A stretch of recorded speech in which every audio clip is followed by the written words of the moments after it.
E aí você abra em Apocalipse 14, capítulo 14, verso 9. E é uma Bíblia bonita, viu? Bem preparada, caprichada, especial para o evangelismo. Aqui está a perseverança dos santos, os que guardam os mandamentos de Deus e a fé em Jesus. Até aí.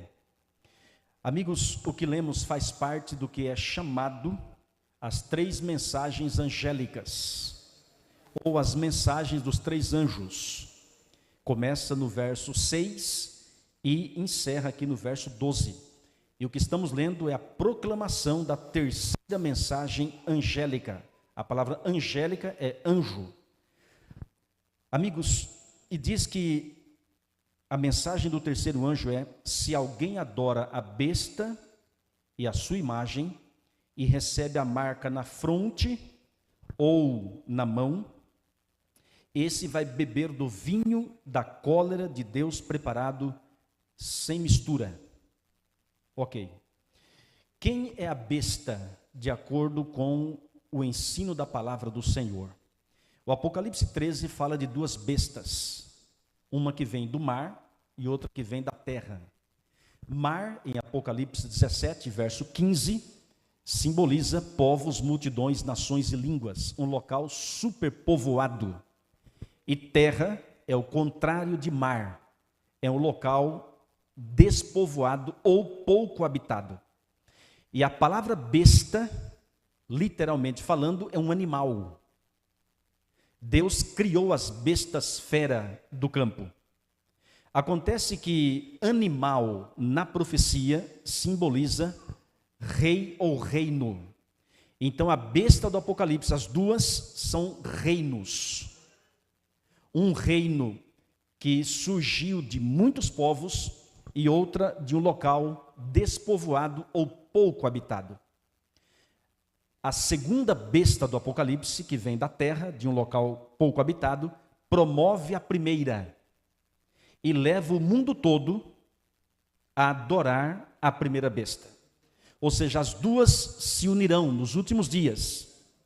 Só que a 2ª promove e faz com que o mundo todo aceite o selo da besta. Selo, marca ou sinal, que são sinônimos. O sinal da besta, o sinal desse reino diabólico, será colocado na fronte ou na mão direita. Fronte não é literal, não haverá um selo literal que vai marcar as pessoas, como se marca um animal. Testa, na Bíblia, aplica-se à mente, a raciocínio, a escolha, a decisão.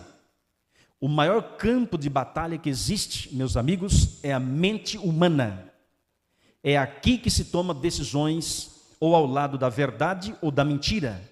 É aqui que decidimos obedecer ou desobedecer, fazer tal coisa e não fazer tal coisa. Portanto, você deve entregar a mente. Quando fala entrega o coração, é a mente, é o seu raciocínio, é a sua escolha a Deus, para que Deus escolha por você. Você deve decidir andar nas escolhas de Deus, aceitar os caminhos que Deus tem para você, e não agir como você bem entende. Porque os caminhos de Deus são melhores do que os seus. Os sonhos e os planos de Deus são melhores do que os nossos. Acontece que o selo da besta, além de ser colocado na testa, também será colocado na mão. Como assim? Quando for imposto, aquele que não aceitar por livre e espontânea vontade, será forçado. E mão, no livro de Eclesiastes, capítulo 10, verso 9 em diante, ou 9, verso 10 em diante, fala que simboliza trabalho. Queridos amigos, a primeira besta que vem do mar tem a ver com Roma. Roma tem 2 fases, que é Roma pagã ou imperial, que dominou do ano 476, ou melhor, 168 a.C. a 476 depois de Cristo. Essa é Roma pagã. Quando Cristo nasceu, quem estava no poder político do mundo era Roma. A cruz foi inventada por Roma, Mas em 476, Roma foi invadida por 10 tribos bárbaras. E Roma foi dividida no que se tornou a Europa Ocidental. Só que a partir do ano 538, vem a segunda fase de Roma, que é a fase cristã. De acordo com o livro Daniel, capítulo 7, verso 25, surge o chifre pequeno do quarto animal, lá descrito em Daniel 7. E esse chifre pequeno vem de Roma. É a fase religiosa de Roma. Então Roma tem a fase pagã e tem a fase cristã. Só que a fase cristã de Roma se funde com a fase pagã. E o cristianismo de Roma é paganizado. É uma mistura de verdades com mentiras. Coisas verdadeiras, bíblicas, e coisas inventadas. E meus amigos, Roma tem um selo de sua autoridade, que é o selo da besta. E esse selo vai ser imposto para o mundo todo, menos os fiéis, porque esses permanecerão firmes na fé. Quando Nabucodonosor construiu uma estátua de ouro puro e baixou um decreto governamental para que todos os povos, multidões, nações e línguas fossem no dia e hora marcados, todos deveriam se ajoelhar e adorar a imagem de ouro que ele havia construído. Quem não adorasse seria lançado na fornalha de fogo ardente. O dia e a hora foram marcados, milhares se ajoelharam, inclusive judeus, mas que não estavam firmes na fé. Milhares se curvaram. A Bíblia destaca que 3 não se curvaram. Sadraque, Mesaque e Abednego, os 3 amigos de Daniel. E diz a palavra que alguém viu e disse: Rei, há 3 pessoas que não fazem caso de ti e nem dos teus deuses, da imagem. Eles não se ajoelharam. O rei disse: quem são os loucos? Traga-os aqui. E os 3 foram levados perante Nabucodonosor, que era o rei da Babilônia na época. E o rei disse: é verdade que vocês não se ajoelharam? Eles disseram: é verdade. Então vou dar mais uma chance. Se vocês não se ajoelharem agora, vocês serão lançados na fornalha de fogo ardente. E quem é o Deus que vai livrar vocês das minhas mãos? Irmãos, o rei não sabia o que estava falando, porque ninguém desafia Deus e fica sem as consequências. Não que Deus é vingativo, mas que automaticamente o inimigo toma conta. E os 3 responderam algo que eu acho fenomenal. Ó rei Nabucodonosor, o nosso Deus, a quem nós servimos, vai nos livrar da tua mão e da fornalha. E se não livrar, o senhor fique sabendo que a gente não vai adorar a imagem que o senhor construiu. Amigos, o rei ficou com tanta raiva. Diz a palavra que mudou o aspecto do seu rosto e mandou esquentar a fornalha. Quantas vezes mais? 7. Chamou os 3 homens mais fortes do seu reinado. E esses 3 homens mais fortes do reinado da Babilônia prenderam e amarraram Sadraque, Mesaque e Abednego com roupa e tudo. Foram até a fornalha e lançaram os 3 servos de Deus lá dentro. E quando eles abriram a fornalha e lançaram os cristãos, as chamas do fogo eram tão fortes que mataram e devoraram rapidamente os 3 homens mais fortes do reinado da Babilônia. E os 3 servos de Deus foram lançados. E o rei sentou-se e disse: agora eu vou sentir um cheiro de churrasco humano. E quando ele senta e olha para dentro da fornalha, ele fica impressionado. Se levanta e diz: vem cá, gente. Não lancei 3? Sim, ó rei. Eu estou vendo 4. E outra, o quarto é semelhante a filho dos deuses. Veja, o rei não sabia o que estava falando, não era filho dos deuses. Irmãos, quem era o 4º homem da fornalha? Quem era o 4º homem da fornalha? Era um anjo criado? Não. Era o Senhor Jesus Cristo, irmãos, amém? Que na sua pré-existência agia e defendia o seu povo. E o rei disse: não se queimaram. E outra, estão passeando dentro do fogo. E disse: sai, Sadraque, Mesaque e Abednego. E aí o rei baixou outro decreto, que todos deveriam adorar o Deus de Sadraque, Mesaque e Abednego. Amém? Por que estamos contando essa história? Olha para cá, por gentileza. Amigos, semelhantemente ao que aconteceu naquela época, vai acontecer nos últimos dias. Houve um decreto governamental para que todos adorassem uma imagem de ouro. Isso feria literalmente o segundo mandamento. O segundo mandamento dos 10 diz: não farás para ti imagem de escultura e nem adore. E o rei decretou uma lei contra a lei de Deus. E a Bíblia diz que devemos obedecer às autoridades superiores, porque as autoridades superiores foram estabelecidas por Deus, só que tem um limite.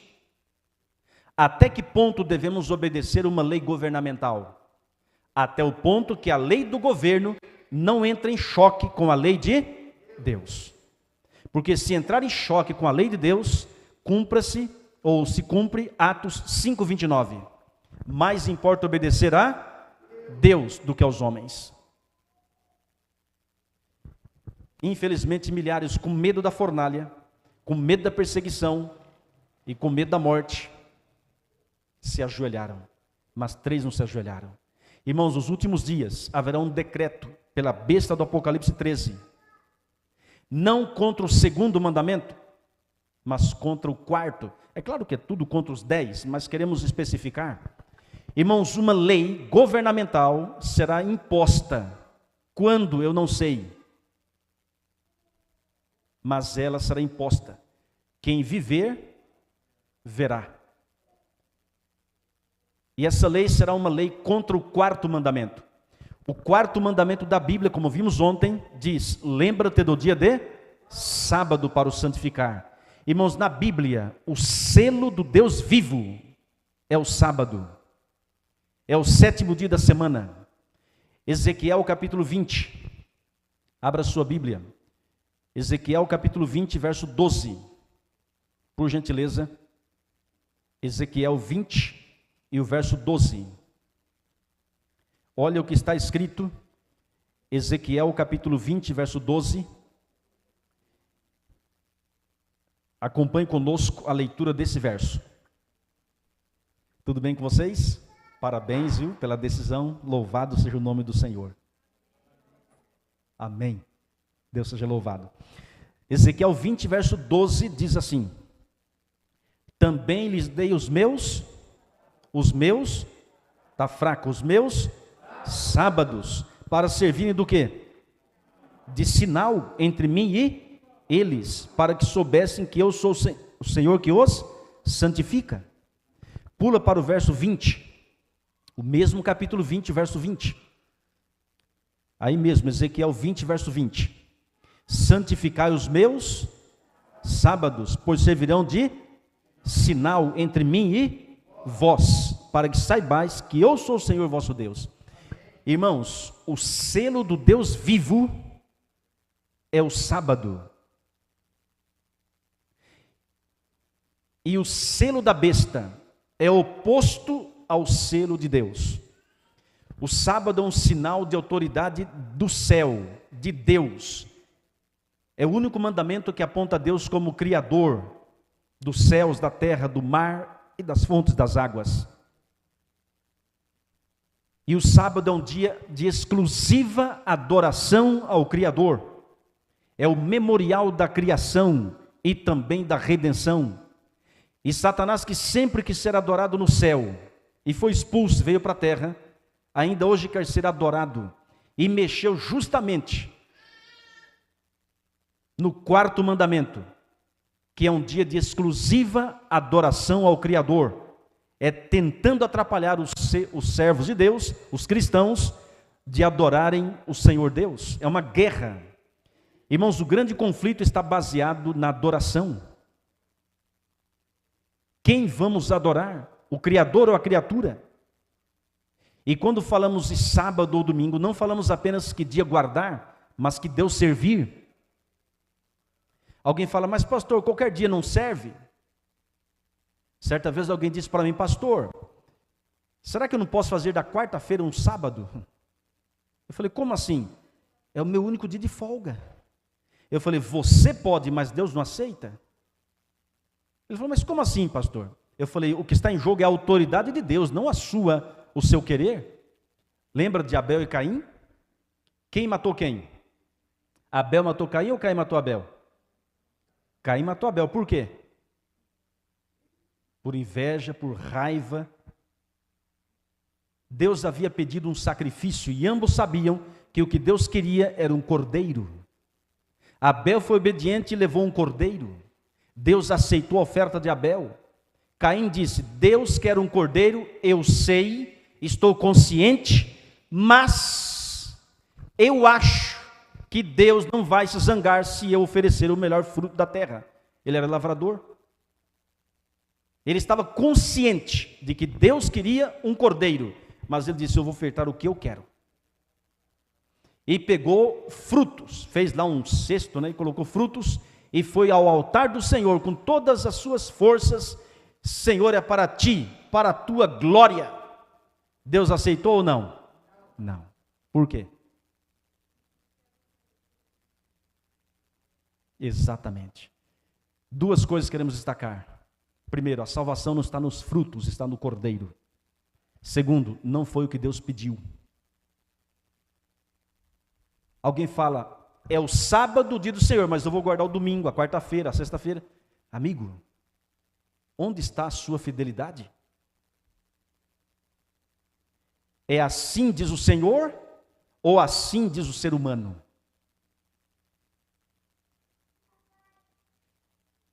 Nos últimos dias haverá esse decreto. Mas assim como Sadraque, Mesaque e Abednego, Deus tem seu povo na terra, que não vai se curvar, que permanecerá firme. Mas olha para cá, só vai permanecer firme na fé aqueles que hoje estão desenvolvendo um caráter mais semelhante ao caráter de Cristo. Com todo respeito falando, se você continuar somente na internet, somente nos jogos, e orando apenas 1 minuto por dia, se orar, enquanto você negligenciar a sua comunhão com Deus, esqueça. Se eu e você cortarmos nossa intimidade com Deus, fatalmente aceitaremos o sinal da besta. Não teremos forças para dizer não. Porque o sinal da besta será colocado como uma possível solução para o problema do mundo. Em prol do bem das famílias. É o dia da família. Olha que coisa bonita. Mas é contra a verdade. E aqueles que se oporem serão taxados como estão estorvando, estão atrapalhando. E alguns vão dizer, os juízos de Deus estão caindo porque esse povo não aceita aguardar o dia que nós colocamos. Eles vão atribuir a nós uma coisa que eles estão atraindo, que é a ira de Deus. Irmãos, o domingo nunca foi o dia do Senhor. O domingo é o dia do sol. Antes de Cristo, os pagãos adoravam o sol. E no domingo era feriado pagão. Na segunda, não era feriado, mas eles adoravam a lua. Na terça, Marte. Na quarta, Mercúrio. Na quinta, Júpiter. Na sexta, Vênus. E no sábado, Saturno. Pode ver que os dias da semana foram colocados em homenagem aos astros. Constantino, que era imperador romano, e também era pagão, adorador do sol. A religião dele era mitraísmo, ou Mitra, que é o Deus Sol, mitraísmo, adoradores do sol. Quando ele se autodenominou cristão, com uma jogada política para conseguir o trono de Roma, ele começou a trazer o paganismo para o cristianismo. Misturou as verdades do cristianismo com o paganismo, as mentiras do paganismo. E uma das grandes mentiras introduzidas no paganismo foi a adoração ao sol. Como assim? No dia 7 de março do ano 321 depois de Cristo, promulgou a primeira lei dominical conhecida, dizendo que todos os habitantes das cidades, juízes, mercadores e trabalhadores, deveriam descansar no venerável dia solis, que é o dia do sol. E o dia do sol era o domingo, feriado pagão. Você pode ver que a palavra domingo em inglês se pronuncia Sunday. E se você separá-la, tem duas no inglês: sun e day. Sun é sol, day é dia, é o dia do sol. A palavra segunda-feira em inglês é Monday. Separe ela, você tem duas: mon e day. Day é dia, mon é lua, dia da lua. E assim sucessivamente. Mas domingo era feriado pagão. E Constantino trouxe o paganismo para o cristianismo.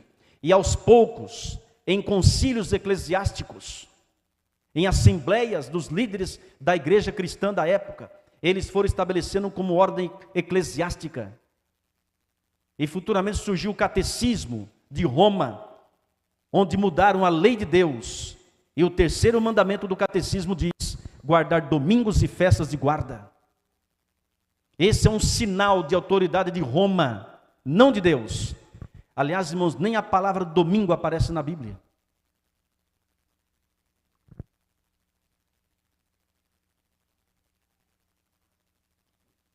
E um dia, irmãos, o domingo será imposto como dia de guarda oficial. O sinal da besta não tem nada a ver com a vacina. Não tem nada a ver com chip. E nem com código de barras. Eles podem utilizar isso para um tipo de controle, no sentido, isso podem, ninguém está falando que vai. Ouçam bem para ninguém sair daqui falando o que eu não disse. Senão a gente grava só um pedacinho daquilo que quer e solta por aí. Pode ser que eles utilizem alguns meios para saber quem é quem, mas o selo não é chip, não é vacina, não é código de barra. O selo da besta é o domingo. E o selo de Deus é o sábado. Mas o selo de Deus, irmãos, que é o sábado, é um sinal visível, que será colocado não em qualquer pessoa, mas naquele que tem um caráter mais semelhante ao caráter de Jesus. Quer ver? Abra a Bíblia em Ezequiel, por gentileza, o capítulo 9. Ezequiel 9, preste atenção nos detalhes, irmãos. Ezequiel 9, verso 1 em diante. Ezequiel capítulo 9, verso 1 em diante. E não se esqueça de ficar na corrente de oração para entender a palavra do Senhor. Ezequiel capítulo 9, verso 1 em diante. Olha o que está escrito aí. Então ouvi que gritava em alta voz, dizendo: chegai-vos vós, executores da cidade, cada um com a sua arma destruidora na mão. Eis que vinham 6 homens a caminho da porta superior, que olha para o norte, cada um com a sua arma esmagadora na mão, e entre eles certo homem vestido de linho, com estojo de escrevedor à cintura. Entraram e se puseram junto ao altar de bronze. É uma visão que Deus deu ao profeta Ezequiel. Verso 3: a glória do Deus de Israel se levantou do querubim sobre o qual estava, indo até a entrada da casa. E o Senhor clamou ao homem vestido de linho, que tinha o estojo de escrevedor à cintura. Ele disse: passa pelo meio da cidade, pelo meio de Jerusalém, e marca com um sinal a testa dos homens que suspiram e gemem por causa de todas as abominações que se cometem no meio dela. Aos outros disse, ouvindo eu: passai pela cidade após ele, e sem que os vossos olhos poupem, e sem que vos compadeçais, matai. Verso 6: matai a velhos e a moços e a virgem e a crianças e a mulheres, até exterminá-los. Mas a todo homem que tiver o sinal, não vos chegueis. Começai pelo meu santuário. Até aí. Irmãos, o selo era colocado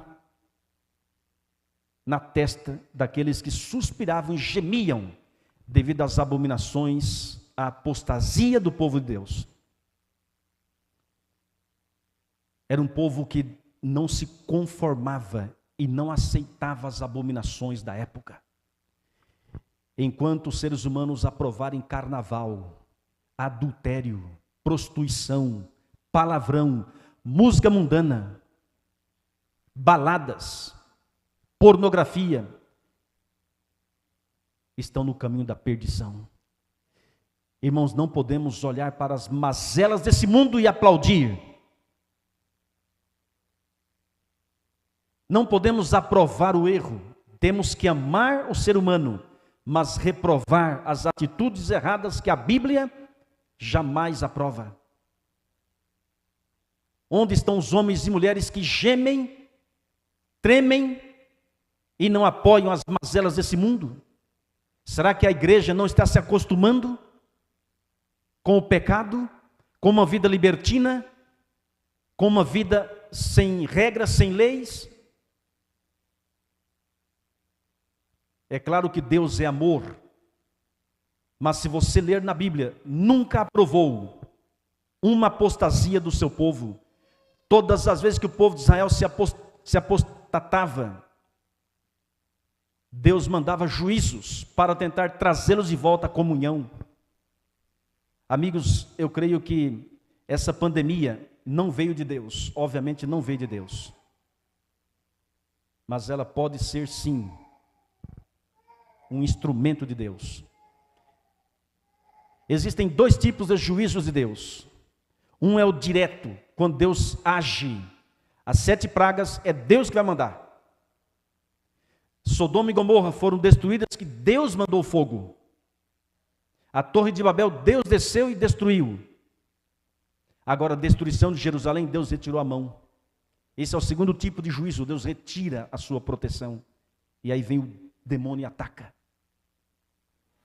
E Deus pode sim, irmãos, permitiu essa pandemia para levar o seu povo a orar, a fazer um check-up e a buscar mais a Deus em oração, e a entender que a guerra é contra as trevas, e sem Deus nada podemos fazer. Agora observe, meus amigos, que Deus faz distinção sim entre o seu povo, entre o que serve a Ele e o que não o serve. Eu vou dizer para você, Deus quer selar você. Deus quer selar a mim, a todos nós, com o selo do Deus vivo, mas num caráter que se assemelha ao dele. Não estamos falando de perfeccionismo. Perfeccionismo na Bíblia não existe. Porque eu e você temos uma natureza pecaminosa que não nos deixa ser perfeitos. Pecado não tem a ver apenas com ato, tem a ver com condição. Eu sou um pecador. Nós somos pecadores. Mas podemos ser pecadores arrependidos, em comunhão e lavados no sangue de Cristo. Olhando sempre para o autor e consumador da nossa fé. E vivendo uma vida mais semelhante a Ele. E mesmo se pecar, diz a palavra, temos advogado. Clame, peça perdão, Deus te perdoa. Deus te restaura, Deus te purifica e te considera como se nunca tivesse cometido um pecado. Esse é o amor de Deus, mas precisamos ir a Ele. Enquanto a porta da graça está aberta, meus amigos, todos podem ir a Ele, mas quando a porta da graça se fechar, não haverá mais oportunidade. E o que nós lemos em Apocalipse 14 diz que se alguém adora a besta, a sua imagem, e recebe a sua marca na fronte ou na mão, esse vai beber do vinho da cólera de Deus, preparado sem mistura. O que é a cólera de Deus? Abra sua Bíblia em Apocalipse, por gentileza. Apocalipse capítulo 15, o verso 1. Apocalipse 15 e o verso 1. Presta atenção nesse verso que vamos ler, Apocalipse 15, versículo 1. Vi no céu outro sinal grande e admirável, 7 anjos, tendo 7 últimos flagelos ou pragas, pois com estes se consumou a cólera de Deus. Está vendo? Então diz, quem adorar a besta, a sua imagem, receber a sua marca na fronte ou na mão, vai beber do vinho da cólera de Deus. E o que é o vinho da cólera de Deus? São as 7 últimas pragas. Uma vez que beberam do vinho da Babilônia, agora vão beber do vinho da cólera de Deus. Pula para o versículo 5, Apocalipse 15, verso 5. Depois dessas coisas olhei, e abriu-se no céu o santuário do tabernáculo do testemunho. E os 7 anjos, que tinham os 7 flagelos, ou pragas, saíram do santuário vestidos de linho puro e resplandecente, e cingidos ao peito com cintas de ouro. Então um dos 4 seres viventes deu aos 7 anjos 7 taças de ouro cheias da cólera de Deus, que vive pelos séculos dos séculos. O santuário se encheu de fumaça, procedente da glória de Deus e do seu poder, e ninguém podia penetrar no santuário, enquanto não se cumprissem os 7 flagelos dos 7 anjos. Até aí. Hoje, Jesus Cristo, olha para cá por gentileza, você que nos assiste pela internet, preste atenção no que vamos dizer. Hoje, Jesus está no santuário celestial, lá no tabernáculo, e está intercedendo por você e por mim, mas não ficará para sempre ali no santuário celestial.